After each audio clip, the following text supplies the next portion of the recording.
I found a disturbing tape that my wife and her ex-husband filmed on their wedding night. My name's Jose, and I, 49M, have been married to Kelly, 42F, for 6 years. We met at Mexico City International Airport in 2014. Both of us were waiting in a bar for a late-night long haul to London. She quickly clocked my black epaulettes, each bearing 4 yellow stripes, then swiveled in her bar stool to smile at me. It was an unconvincing smile. I remember that. She looked like she'd been crying. And I also remember her asking, "Are you flying somewhere far, far away?" When I revealed my destination, this pretty stranger laughed and said that she would be on my flight. I don't remember much of what I said, truth be told, but I quipped about her not needing to worry because I just read Flying for Dummies. I know, I'm not the first captain to make that joke. In all honesty, as scummy as it seems, I wanted to impress this heartbroken wife. She captivated me. After all of these years, I still remember every last thing she said. On the other hand, my words and feelings are fuzzy memories. Have been from the get-go. My mother used to say Kelly had put a spell on me. Anyway, without being prompted, the sullen woman told me her story. That she was enjoying a honeymoon in Mexico, but she'd booked an early return flight home. Kelly explained that her husband, Michael, wasn't the person he'd purported to be. He was an abuser, a liar, and he's making me tell lies too, she said. He emptied me. That bizarre and unsettling choice of words would ring in my head for the next 10 years. And only one day ago, after I found and watched that cursed tape, did I finally understand what Kelly meant. I think at that airport bar a decade ago, she might have been warning me to stay away from her. I think that had been a glimpse of the real Kelly. But I'm not making sense. Let me explain. It could have ended at the end of that conversation. We could have parted ways. I wish we had, but I was compelled to see Kelly again.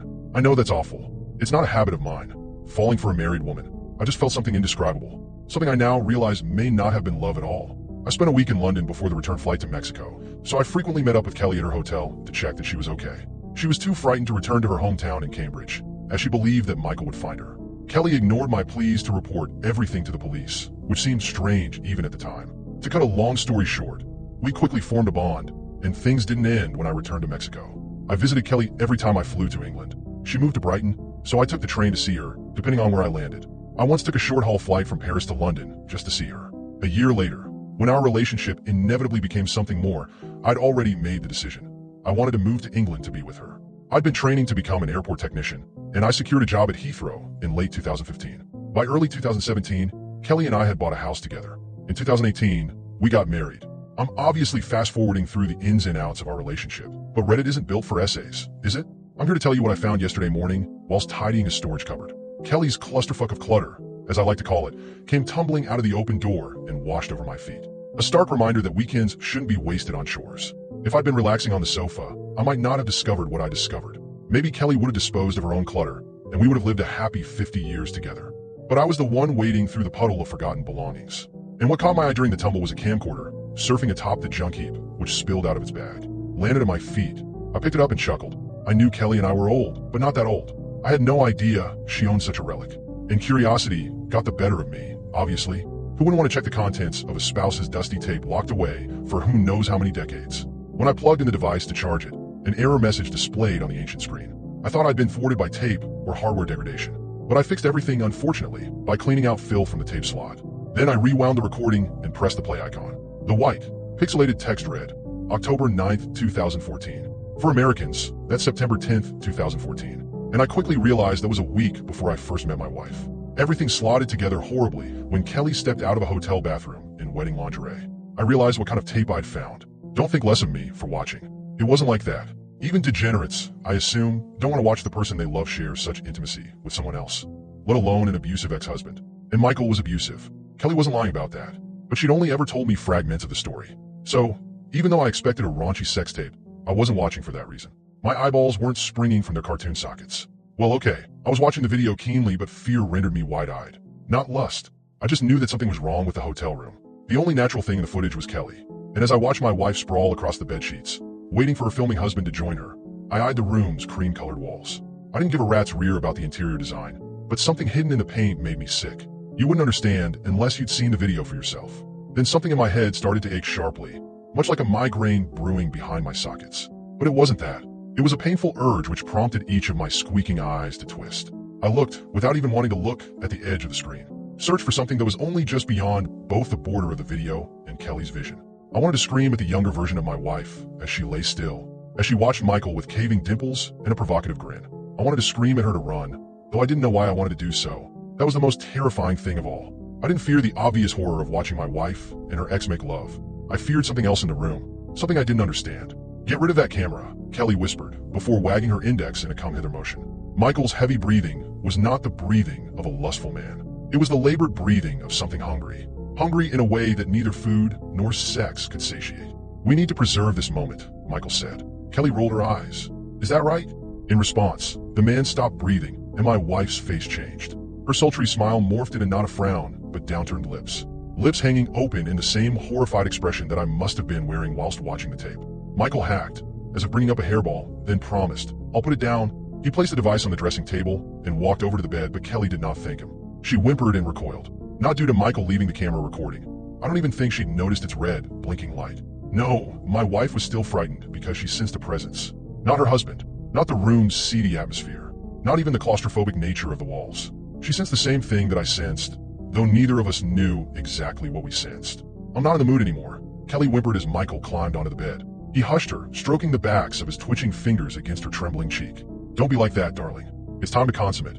Then Michael gasped like a punctured tire and shot his head towards the empty corner of the room. He nodded slowly, but neither I nor the recorded version of Kelly saw what he saw. If I must, he told the empty air. Then came something I still don't know how to explain. The plaster rippled as something behind the wall pressed against it. Tried to get out, like a hand forming a shadow puppet. Something about the shape was illusory. It could have been a man, could have been a monster. Its outline rapidly changed from a tall thing with arms and legs to a misshapen blob of indiscernible segments. After less than a second or two of the wall bulging, its plaster flattened again, and the living shape was gone. Kelly screamed in synchronicity with me, but she hadn't even noticed the anomaly. She was staring, unblinkingly, into her husband's eyes. What's wrong with your face, Michael? She cried. What terrified me was that, even when the camera caught his face, I didn't see any supernatural change in Kelly's former husband. Didn't see anything other than a very human man. One with an unkind smile and dead eyes, perhaps, but still a man. However, Kelly saw something I didn't. Still, all of that pales in comparison to what happened next. Michael thrust his hand into Kelly's open mouth, prompting her eyes to open just as widely. Her husband's whole forearm plunged into her jaws, muffling her series of screams. Then my wife wriggled and squirmed as Michael propelled his upper arm down her throat, pushed deeper and deeper until his shoulder met her lips. Another impossibility followed, one that I still don't know how to put into words. Michael pulled his arm out of Kelly's mouth, and when his fingers resurfaced, they were holding something. Not my wife's innards, not the innards I had expected at least. There wasn't a speck of blood on the man's hand, but a wet, translucent film. It looked a little like either saliva or lubricant. But, again, that wasn't what horrified me. Michael's fingers were clutching the hair of a human head. A head sitting at the top of Kelly's throat, like some wretched birthing canal. My wife's lips opened unimaginably wide, as did mine. I gawped in incomprehensible horror. She gawped simply to make room for that adult head to emerge. Then gawped wider to free a set of shoulders and a torso. I uttered an entirely silent scream, believing that if I were to produce even the tiniest sound, something from within that footage would hear me in the future.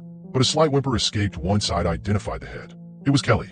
A clone version of Kelly was climbing out of her lips. Some fleshy Russian doll. That younger version of my wife was birthing an exact replica of herself. And the clone was screaming too, for it didn't ask to be born. The original Kelly's skin started to crinkle, crease, and shrivel into something smaller. The clone undressed, shed her former skin, reduced the original Kelly to a silky dress that dropped onto the duvet. Then the clone, the new Kelly, fell into Michael's arms, and she eyed the empty skin suit beside her. She may have been screaming through those open lips, but a white sound was drowning all other noises. A prickly static that dug into my flesh. That maddening racket was accompanied by a gangly shadow moving across the wall of the hotel room's entryway. A shadow with the vague appearance of a man. But the tape cut out before the stranger came into view. Hard on my tongue, I hurriedly thrust the camera back into the bag and tossed it against the back wall of the cupboard. And mere moments later, there came the sound of my wife's car pulling into the driveway, so I tried to compose myself. Tried to forget the hellishness I had just seen on her old wedding tape. I looked out of the window at the driveway, but she wasn't in her car. And when I turned back to the kitchen doorway, I screamed. There Kelly stood, pounding me with blank eyes and tight lips, with a face horribly white, yet no whiter than usual. I realized I was simply seeing her true self. It had only taken me 10 years to open my eyes. How did you come indoors so quietly? I tried to ask, though nothing but a series of hoarse whispers sounded. Jose, Kelly began, before lifting the camera bag she'd inexplicably acquired. We were meant to be decluttering, darling. Why would you want to hold on to this? I tried to answer, but I was startled by my wife's sudden step towards me. A solitary step, followed by a gasp and a jolt, much like her ex-husband in the video. Then Kelly looked towards an unoccupied corner of the kitchen and said, if I must. Upon hearing that echo of Michael's haunting words, I ran. barged past my wife, who seemed either unprepared or unbothered by my escape. I ran out of the house, leapt into my car, and drove away from my life. I've been on the road for more than a day, stealing bursts of sleep in service station car parks. It's currently 2 in the morning, and I was just woken by the sound of white noise. Not from a playing videotape, but from the world around me. That static drowned everything for one horrendous minute. I didn't want to look out of my driver's window, but there also came that familiar strain behind my eyes. A coded warning from my brain. And when I sat up to look outside, I locked eyes with a large truck parked a couple of spaces to my right. That was when I yelled until my vocal cords gave out.